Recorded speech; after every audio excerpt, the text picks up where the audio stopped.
Hello everyone, welcome my YouTube channel voice of Nilofar. तो चलिए आज की कहानी शुरू करते हैं। मैं तो मर चुकी थी शायद, और मेरी आत्मा मेरे शरीर को छोड़कर बाहर निकलना ही चाहती थी कि देखा तो 10 जोड़ी आंखें टकाटक मेरे चेहरे पर टिकी है।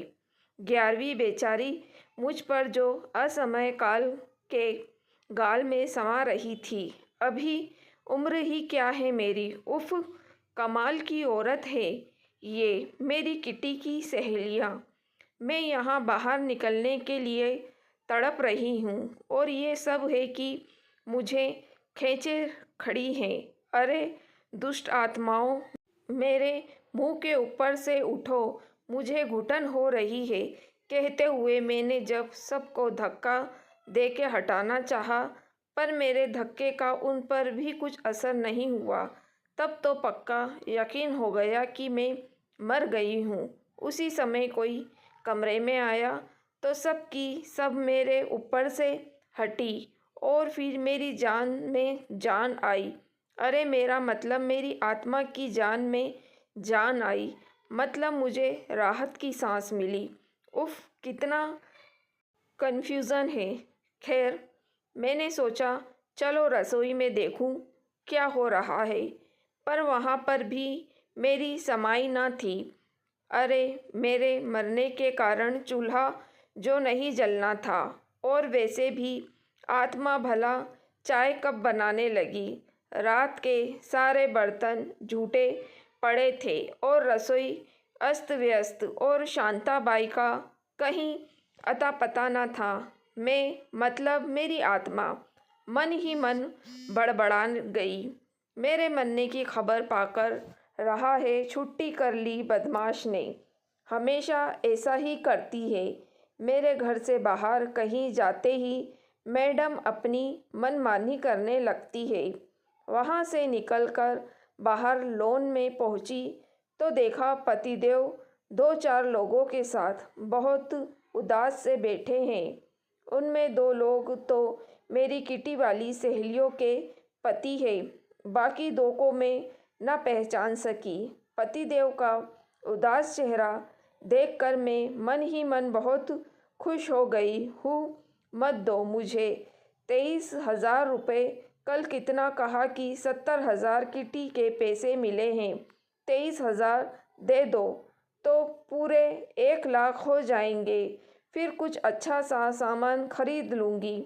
पर इस आदमी ने मेरी भावनाओं की अनदेखी करते हुए सफ़ा मना कर दिया कि रजनी, अभी बहुत खर्चा है, अभी नहीं दे सकता हूँ।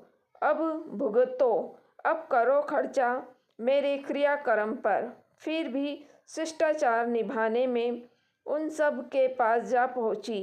नमस्ते भाई साहब, कैसे हैं? क्या लगे, चाय या कॉफ़ी? पर मेरी बात का किसी ने जवाब न दिया। ओह, मैं भी कैसी मूर्ख हूँ, मैं तो आत्मा हूँ। भला आत्मा की आवाज़ कौन सुन सकता है?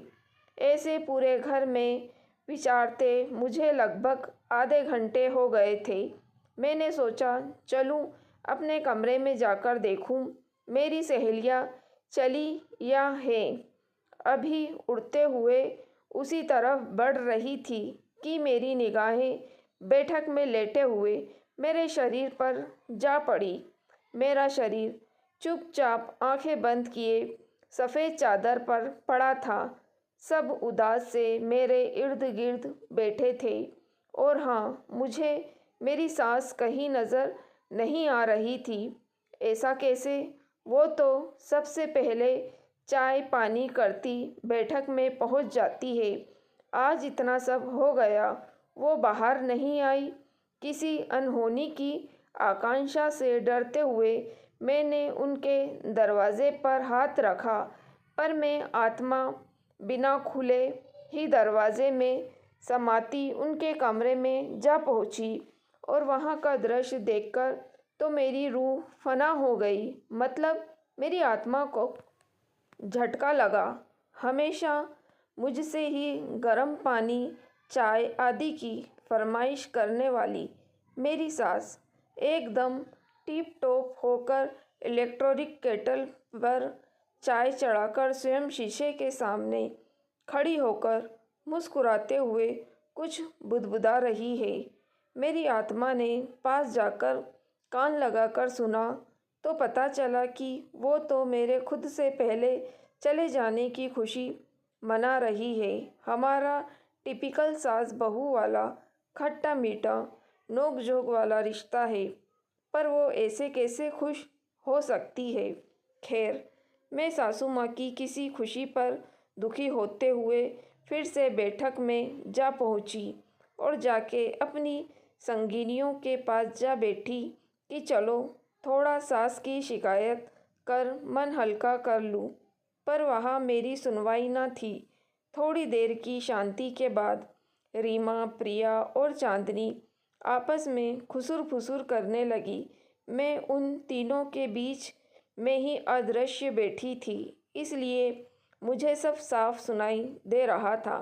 रीमा बोली, सुनो बहनों, अब ये रजनी तो गई किटी के पैसे लेकर, तो क्या हम अपने सबके 70,000 रुपये डूबे मान लें?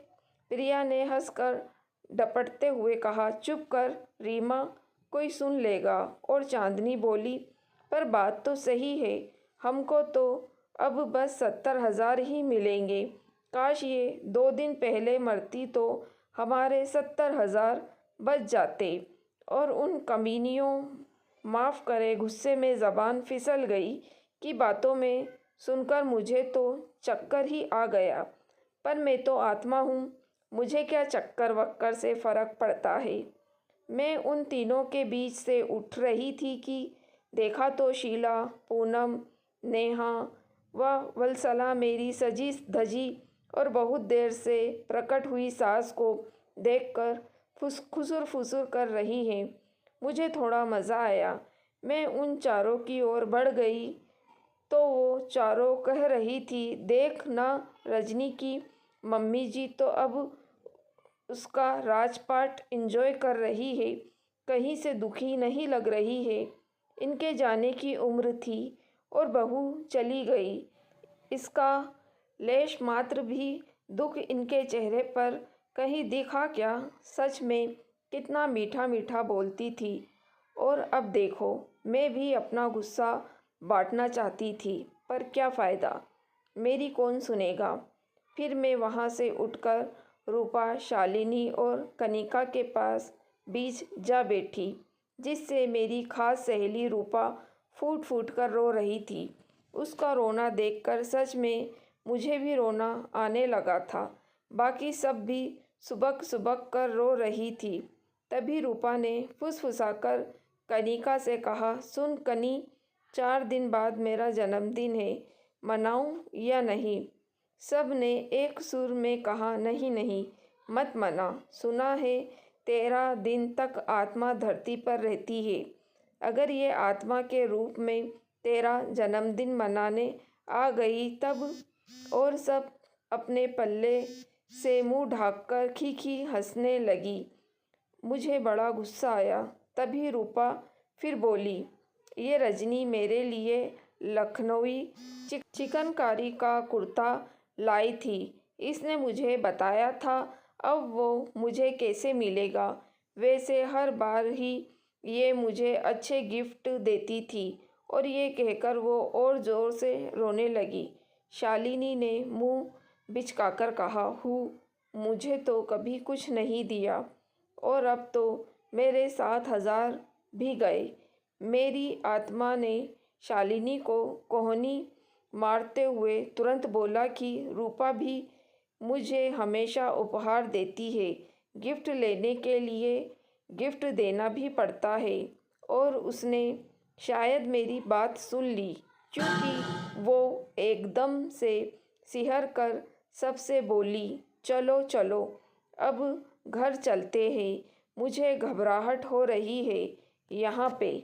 मैं ज़ोर ज़ोर से चीखकर उन्हें रोकने लगी, क्योंकि मुझे तो मेरी मौत के जश्न की किटी पार्टी वाला मज़ा ही आ रहा था। मैं ज़ोर ज़ोर से चीख रही थी, मत जाओ कि तभी किसी ने ज़ोर से झकझोर दिया और मैं हड़बड़ाकर उठ बैठी। मुझे कुछ समझ नहीं आ रहा था। अनेकों भाव का प्रवाह चल रहा था। मैं ज़िंदा हूँ, इसके लिए खुश हूँ। मेरी खट्टी मीठी नोक-झोंक वाली पर बहुत प्यारी सासू माँ की खुशी पर दुखी हूँ, या किटी वाली सहेलियों के अलग अलग मनोभाव जानकर हंसूं। देखो तो पतिदेव सामने खड़े थे। उनका सपने वाला उदास चेहरा याद कर बहुत प्यार आया और मन में कहा, जाओ, माफ़ किया, नहीं मांगूंगी। 23,000 रुपये, न जाने कौन सी ज़रूरत आ पड़ी, यही सोचकर इतनी कंजूसी करते हो ना, माफ़ किया। बाहर निकलकर देखा तो मम्मी जी चाय बना रही थी। उन पर भी थोड़ा सा प्यार आया, पर मैं सबसे पहले अपने कमरे की अलमारी में गई। कल की किटे वाले पैसों का लिफाफा उठाया, उसमें से 70,000 निकाल कर 7,000 के 10 लिफाफे बना कर रखे और सब पर सारी सहेलियों के नाम लिखकर अलमारी में डाल दिए। कौन जाने कब ये सपना सच हो जाए और किटी पार्टी में मजाक की पात्र बनूं। उससे अच्छा है हर बार यही लिफाफे किटी में दूंगी। बस मेरे 7,000 में से ही एक बढ़िया सी पोशाक खरीदूंगी अगली किटी में पहनने के लिए। तो दोस्तों, कैसी लगी आपको कहानी? लाइक और कमेंट करके ज़रूर बताइएगा। मेरी वीडियो को शेयर करना ना भूलिएगा। मेरे चैनल वॉइस ऑफ नीलोफर को भी सब्सक्राइब ज़रूर कीजिएगा। Thank you for watching.